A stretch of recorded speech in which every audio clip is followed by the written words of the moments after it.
ಧರ್ಮದ ಬಗ್ಗೆ, ಭಾರತದ ಬಗ್ಗೆ, ಹಿಂದೂಗಳ ಬಗ್ಗೆ ಅವ್ರದ್ದು ಏನೊಂದು ನಡೆಯಲಾಗತ್ತೆ ಹೇಳಿ ಮುಂದೆ ಮರ್ಯಾದೆ ಹೋಗಬಾರ್ದು. ಮತ್ತೆ ಯತ್ನಾಳ್ ನೋಟಿಸ್ ಕೊಡಲಿಲ್ಲ, ಯತ್ನಾಳ್ ಹೊರಗೆ ಹಾಕಲಿಲ್ಲ, ನಮ್ಮ ಮರ್ಯಾದೆ ಹೋಗಬಾರ್ದು ಅಂತ ಅವರು ಇಂಥ ಬುಲ್ಡೋಸರ್ ತೊಗೊಂಡೇ ಬರಬೇಕು.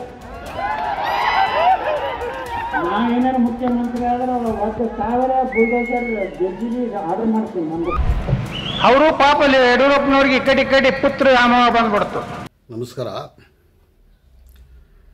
ಬಹಳ ವರ್ಷಗಳಿಂದ ನಮ್ಮ ಕರ್ನಾಟಕದ ಜನತೆ ಕಾಯ್ತಾ ಇದ್ದ ಒಂದು ಬಹಳ ಸುಸಂದರ್ಭ ಒದಗಿ ಬಂದಿದೆ.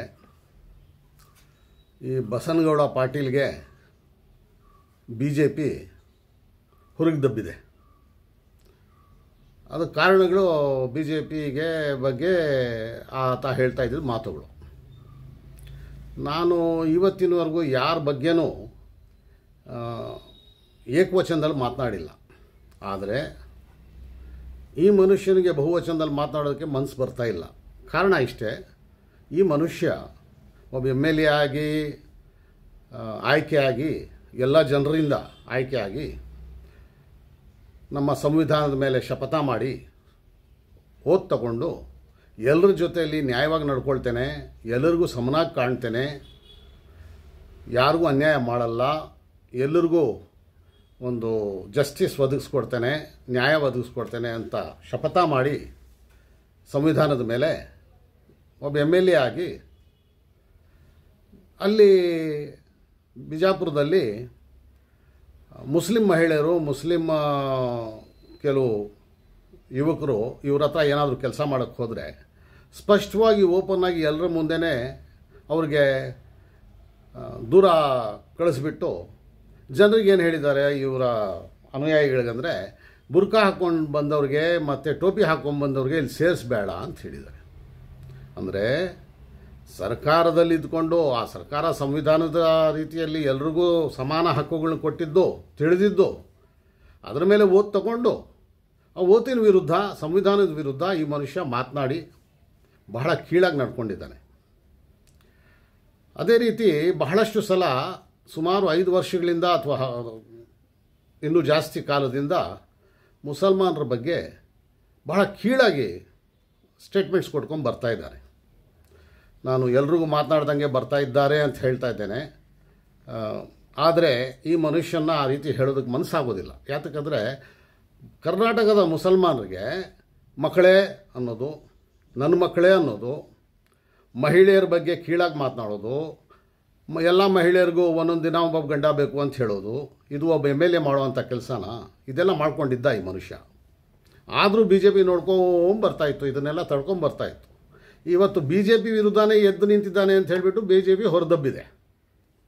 ಈಗೇನು ಕಾಣ್ತಾ ಇದೆ, ನಾನು ನೋಡಿ ಜನತಾದಳ ಸೆಕ್ಯುಲರಲ್ಲಿದ್ದೆ, JDS ಅಲ್ಲಿ ಸುಮಾರು 30 ವರ್ಷದಿಂದ ನಮ್ಮ ಹಿರಿಯರಾದ ಮುತ್ಸದ್ದಿ ಸನ್ಮಾನ್ಯ HD ದೇವೇಗೌಡರ ಜೊತೆಯಲ್ಲಿ 30 ವರ್ಷದಿಂದ JDS ಅಲ್ಲಿದ್ದೆ. ಮಧ್ಯೆ ಅವರು BJPಯಲ್ಲಿ ಸೇರಿದ್ದಾಗ ಹೊರಗೆ ಬಂದಿದ್ದೆ. ಮತ್ತೆ BJPಯಲ್ಲಿ ಸೇರಿದ್ದಕ್ಕೆ BJP ಯಾವಾಗಲೂ ಹಿಂದೂ ಮುಸ್ಲಿಂ ಅಂತ ಮಾಡ್ತಾ ಇರೋದಕ್ಕೆ ನಮ್ಮ ಭಾರತದಲ್ಲಿ ನಾನು ಆ ಪಕ್ಷಕ್ಕೆ ಸೇರಿದ್ದಕ್ಕೆ JDSಯಿಂದ ಹೊರಗೆ ಬಂದೆ. ಆದರೆ ನಾನು JDSಯಲ್ಲಿದ್ದಾಗ ಈ ಮನುಷ್ಯ ಬಸನಗೌಡ ಪಾಟೀಲ್ ಯತ್ನಾಳ್ ಕೂಡ ನಮ್ಮ ಜೊತೆಲಿದ್ದ. ಹಿಂದ್ಗಡೆ ಕೂತ್ಕೊಳ್ತಿದ್ದ, ಕೆಲವು ಸಲ ಓಡೋಗಿ ಮುಂದ್ಗಡೆ ಕೂತ್ಕೊಳ್ತಿದ್ದ. ಕುಮಾರಣ್ಣ ಅವರು, ದೇವೇಗೌಡರು ಎಲ್ಲಿ ಇಡಬೇಕೋ ಇಟ್ಟಿದ್ರು, ಅವರೂ ಹೊರಗೆ ದಬ್ಬಿದ್ರು. ಈಗ BJPಯಲ್ಲಿ ಹೋಗಿ ಅಲ್ಲಿಂದ ಹೊರಗೆ ದಬ್ಬಿಸ್ಕೊಂಡಿದ್ದಾನೆ, 2ನೇ ಸಲ ದಬ್ಬಿಸ್ಕೊಂಡಿರೋದು. ಅವ್ರಿಗೂ ಗೊತ್ತಾಗಿದೆ ಇದು ಪಾಷಾಣ, ಎಷ್ಟಿದ್ರು ಪಾಷಾಣನೇ ಅಂತ ಹೊರಗೆ ದಬ್ಬಿದ್ದಾರೆ. ಈ ಸಂದರ್ಭದಲ್ಲಿ ನನ್ನ 30 ವರ್ಷದ ರಾಜಕೀಯ ಜೀವನದಲ್ಲಿ ನಾನು ಕಂಡಿದ್ದೇನೆಂದರೆ, ಇಂಥ ಕ್ಯಾರೆಕ್ಟರ್ಸು BJPಯಲ್ಲಿ ಸೇರಿ ಹೇಗೋ ಅಲ್ಲಿ ಬಿಜಾಪುರದಲ್ಲಿ ಹೆಂಗೋ ಎಲೆಕ್ಟ್ ಆಗಿ ಬಂದಿದ್ದಾನೆ. ಈ ಮನುಷ್ಯ ಅಲ್ಲಿ ಕೇಸ್ ಬೇರೆ ನಡೀತಾ ಇದೆ, ಎಲೆಕ್ಷನ್ಸಲ್ಲಿ ತಿರುಮುರು ಮಾಡಿದ್ದಾನೆ ಅಂತ. ಹೀಗೆಲ್ಲ ಇರಬೇಕಾದ್ರೆ ಈಗ ಹೊರಗೆ ದಬ್ಬಿದ ಮೇಲೆ ಈ ಮನುಷ್ಯನ ಬೇರೆ ಪಾರ್ಟಿ ಕಟ್ಟೋದು, ಬೇರೆ ಏನು ಮಾಡೋದು ಅಥವಾ ಇಂಡಿಪೆಂಡೆಂಟ್ ಆಗಿ ಗೆಲ್ಲೋದಕ್ಕೆ ಸಾಧ್ಯವಾಗೋದಿಲ್ಲ. ಹೀಗಿರಬೇಕಾದ್ರೆ ಈ ಮನುಷ್ಯ ಬೇರೆ ಸೆಕ್ಯುಲರ್ ಪಾರ್ಟಿಯಲ್ಲಿ ಸೇರೋದಕ್ಕೆ ಪೂರ್ತಿ ಪ್ರಯತ್ನ ಪಡಬಹುದು. ಅಂಥ ಸಂದರ್ಭದಲ್ಲಿ ಈ ಮನುಷ್ಯನ ಯಾವುದೇ ಸೆಕ್ಯುಲರ್ ಪಾರ್ಟಿ ಸೇರಿಸ್ಕೊಂಡ್ರೆ ಇವತ್ತು ಮುಸಲ್ಮಾನರ ಜೊತೆಯಲ್ಲಿ ಭಾರತದಲ್ಲಿ ಏನು ನಡೀತಾ ಇದೆ ಇದನ್ನು ನೋಡಿದ್ರೆ ಮುಸಲ್ಮಾನರು ಅರ್ಥ ಮಾಡ್ಕೊಂಡಿದ್ದಾರೆ. ನಮ್ಮ ಭಾರತದಲ್ಲಿ ಹಿಂದೂ ಮುಸ್ಲಿಂ ಅಂತ ಹೇಳಿಬಿಟ್ಟು ಹಿಂದೂಗಳು ಮುಸಲ್ಮಾನರು ಒಂದು ಭಾವೈಕ್ಯತೆಯಿಂದ ಪ್ರೀತಿಯಿಂದ ಒಂದು ಭ್ರಾತೃತ್ವದಿಂದ ಜೊತೆಯಾಗಿ ಶಾಂತಿಯಿಂದ ಬದುಕೋದಕ್ಕೆ ಬಾಳೋದಕ್ಕೆ ಬಿಡದೆ ಅವ್ರ ಮಧ್ಯೆ ಒಂದು ಕಂಟಕ ತಂದಿಕ್ತಾ ಇರೋದನ್ನು ನೋಡಿದ್ರೆ ಈ ಮನುಷ್ಯನೂ ಅದೇ ರೀತಿ ಅದರಲ್ಲಿ ಎಕ್ಸ್ಪರ್ಟೈಸ್ ಹೊಂದಿದ್ದಾನೆ.